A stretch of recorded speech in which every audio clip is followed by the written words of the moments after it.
Good morning. May I request everyone to please rise for the prayer, and may I request Joanna to please lead us a prayer. Amen. Good morning, class. How are you today? Good. You will now take your seats. Okay, class monitor, please check the attendance and tell me later if who are absent and who are excused. Thank you. Okay, class, what was our topic last meeting? Yes, Adi? Very good. Our last topic was about the Code of Ethics for Professional Teachers, the preamble, and the Article 1. Okay, in Article 1, it talks about what? Yes, Rowella. Very good. In Article 1, it tells the teachers who have no license are not included to the group of the professional teachers. And now I prepared here scrabbled words. All you need to do is to figure out what the word is and say hello if you want to answer. Okay, number one. Yes, Alex. Very good. The answer is stakeholders. Number two. Yes, Angel. Very good. The answer is professional. Okay, next. Number three. Yes, Carol Rose. Very good. The answer is ethics. Number 4. Yes, Arjun. Very good. The answer is school. Then finally, number 5. Yes, Ruela. Very good. The answer is community. So, thank you for participating, class. Okay, those words that you have been figure out from our previous activity is related to our topic this day. And now let us move on to our next topic, which is the Code of Ethics for Professional Teachers, relationship with secondary and tertiary stakeholders. So here are the objectives of our lesson for today. In the end of the lesson, the learner will be able to first recognize the code of ethics for professional teacher on Article 2, 3, and 9. Explain how professional teachers should relate to the state, community, and parents, all education stakeholders, and lastly, able to perform the task given. And now, before we're going to proceed to the discussion of our new topic this day, kindly open your book at page 51, page 55, and 59. All you need to do is to read and analyze the Article 2, the teacher in the state, Article 3, the teacher in the community, and Article 4, the teacher and the parents. And after that, we will be having quiz. Okay, I'll give you a 10 minutes to read the articles. Okay, time is up. In a one-fourth sheet of paper, write T if the statement is true and write F if the statement is false. Number 1. Every teacher shall possess and actualize full commitment and devotion to duty. True or false? Number 2. A teacher shall not use his position or official authority of influence to coerce any other person to follow any political views. True or false? Number 3. Every teacher should not provide leadership and initiative to actively participate in community movements for moral, social, educational, economic, and civic betterment. True or false? Number 4. A teacher shall hear parents' complaints with sympathy and understanding and shall discourage unfair criticism. True or false? And then lastly, number 5. In Article 9, it talks about the teacher and the community. True or false? Okay, students, kindly take a picture of your answer, then send it to our Google Classroom. Okay, class, based on what you have read in Article 2, 3, and 9, how can a professional teacher violate Section 6 and Section 7 of Article 2? Yes, Kim Irish. Very good. A professional teacher violates Section 6 of Article 2 if he or she fails to vote for no justifiable reason. Voting is a teacher's participation in affairs of the state. He or she also violates Section 7 of Article 2 if he or she engages in partisan politics. Teachers have to preserve the dignity of the education sector by not engaging directly or indirectly in electioneering except to vote. Engaging in partisan politics is teachers' abuse of authority. Next, how a teacher should relate to a tertiary, stakeholders, and community by using the keywords leadership and facilitator of learning. Yes, Nicole. Very good. As a teacher, he or she is a facilitator of learning by ensuring that he or she provides a favorable environment for learning. A community leader, she or he deals with the other professionals and community officials harmoniously and professionally. That's it. And now, here is the Article 2, the teacher and the state. Section 1. The schools are the nurseries of the future citizens of the state. Each teacher is a trustee of a cultural and educational heritage of the nation and is under obligation to transmit to learners such as heritage as well as elevate national morality, promote national pride, cultivate love of country, instill allegiance to the Constitution, and for all duly constituted authorities and promote obedience to the laws of the state. Section 2. Every teacher or school official shall actively help carry out the declared policy of the state and shall take an oath to this effect. Section 3. The interests of the state and of the Filipino people as much as of his own, every teacher shall be physically, mentally, and morally fit. Section 4. Every teacher shall possess and actualize a full commitment and devotion to duty. Section 5. A teacher shall not engage in promotion of any political, religious, or other partisan interest and shall not directly or indirectly solicit, require, collect, or receive any money or service or other valuable material from any person or entity for such purposes.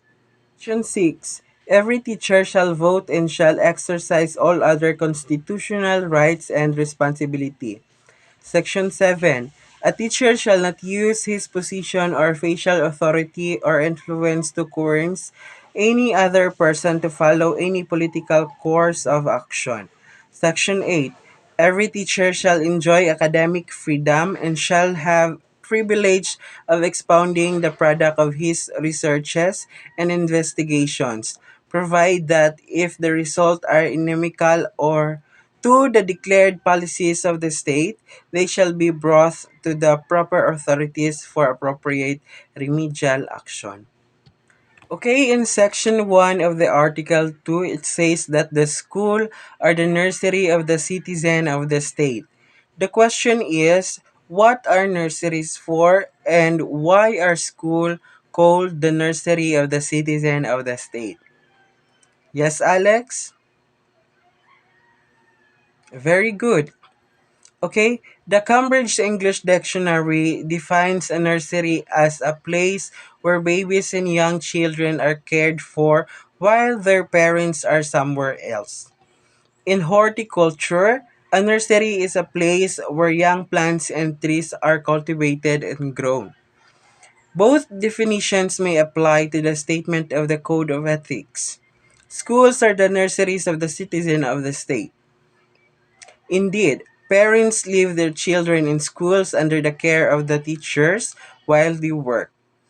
Like nurseries where young plants are cultivated and grown, schools through teachers are entrusted with the noble task of instilling pride in learners one's cultural and educational heritage, love of country, and sowing the seeds of national morality. Next, in what way can be a professional teacher help elevate the national morality, promote national pride, and cultivate love of country? Yes, Angel. Very good. So these are many things in our Filipino culture that we can be proud of and are therefore worth preserving and passing on to maintain Filipino identity, promote national pride, and cultivate love of country. Okay, next is what steps do employers take to ensure that a teacher is physically, mentally, and morally fit? Yes, Luella. Very good. Okay, every teacher is expected to be fit or else cannot perform his or her function. Pursuant to Section 22, the medical examination and treatment of RA 4670, otherwise known as the Magna Carta to the public school teachers, teachers shall undergo annual physical examination free of charge not less than once a year during the teacher professional life. Okay, cite an action of a professional teacher that violates Section 5 of Article 2. Anyone? Yes, Jeremar. Very good.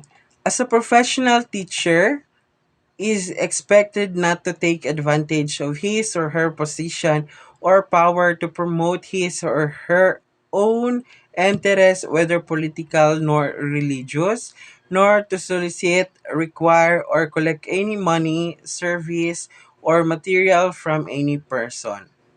So in Article 2, it says that the professional teacher shall enjoy academic freedom so he or she can share the product of his or her researches and investigation in support of the endless search for truth. However, this academic freedom is not absolute. It has limits. If the research findings are damaging to the state, the research results shall be submitted to the proper authorities for appropriate action. And now let us proceed to Article 3, the teacher and the community. Section 1. A teacher is a facilitator of learning and of the development of the youth. He shall therefore render the best service by providing an environment conducive to such learning and growth. Section 2. Every teacher shall provide leadership and initiative to actively participate in community movements for moral, social, educational, economic, and civic betterment. Section 3. Every teacher shall merit reasonable social recognition, for which purpose he shall behave with honor and dignity at all times and refrain for such activities as gambling, smoking, drunkenness, and other excesses, much less illicit relations. Section 4. Every teacher shall live for and with the community and shall therefore study and understand local customs and tradition in order to have sympathetic attitude, therefore refrain from disparaging the community. Section 5. Every teacher shall help the school keep the people in the community informed about the school work and accomplishments as well as its needs and problems. Section 6. Every teacher is intellectual leader in the community, especially in the barangay, and shall welcome the opportunity to provide such leadership when needed, to extend counseling services as appropriate, and to actively be involved in matters affecting the welfare of the people. Section 7. Every teacher shall maintain harmonious and pleasant personal and official relations with other professionals, with government officials, and with the people individually or collectively. Section 8. A teacher possesses freedom to attend church and worships as appropriate, but shall not use his position and influence to proselyte others. So, based on article number 3, as a professional teacher, he or she is a facilitator of learning by ensuring that he or she provides a favorable environment for learning. He or she acts like a leader by initiating and participating in community activities for the benefit of community members and the community as a whole. As a community leaders, he or she deals with other professional and community official harmoniously and professionally. Because he or she wants to work with the community, he or she keeps people informed and of development in school. He or she does not take advantage of his or her profession as a professional teacher to proselyte. Neither does he or she criticize community customs and traditions. Instead, he or she exerts the efforts to understand them with a sympathetic attitude. Above all, to be a credible community leader, he or she earns the respect of the community by behaving with dignity at all times and so will not engage in vices such as gambling, smoking, drunkenness, and illicit relationships. And now let us proceed to Article 9, the teacher and the parents. Section 1. Every teacher shall establish and maintain cordial relations with parents and shall conduct himself to merit their confidence and respect. Section number 2. Every teacher shall inform parents through proper authorities of the progress and deficiencies of the learner under him, exercising utmost candor and tact in pointing out learners' deficiencies and in seeking parents' cooperation for the proper guidance and improvement of the learners. Section 3. A teacher shall hear parents' complaints with sympathy and understanding and shall discourage unfair criticism. So in article number 9, it says that the teacher needs to connect with parents, his or her partners in the education of the learner. For the partnership to flourish, teachers shall maintain cordial relations with the parents. The relationships remain cordial if the teacher is sincere and tactful in reporting child progress. As an application of this discussion, from the given scenario, what is the professional thing to do? Number one, teacher A has a sister candidate for mayoralty race in their hometown. The sister's opponent has a very good chance of winning, and so teacher A starts secretly campaigning for her sister. Is this professional? Yes, Muhaiden. Very good. In Article 2, Section 5 state that the teacher shall not engage in promoting of any political interest. They are prohibited of this kind of doings. Okay, number 2. You caught your Filipino teacher smoking with his friends. Did he follow the ethical standard of professionalism? Yes, my Sarah. Very good. Teachers are prohibited in any vices such as gambling, smoking, and drunkenness according to Section 3 of Article 3. Next is why it is needed to have a unity between parents and teacher for the sake of child's progress. Yes, Adi. Very good. The education of a child is the only responsibility of the teachers. They can't do it by themselves. They need the cooperation of the other stakeholders, especially the parents. Any question, class? If none, I'll be posting an assessment in our Google Classroom as well as your assignment. Goodbye, class.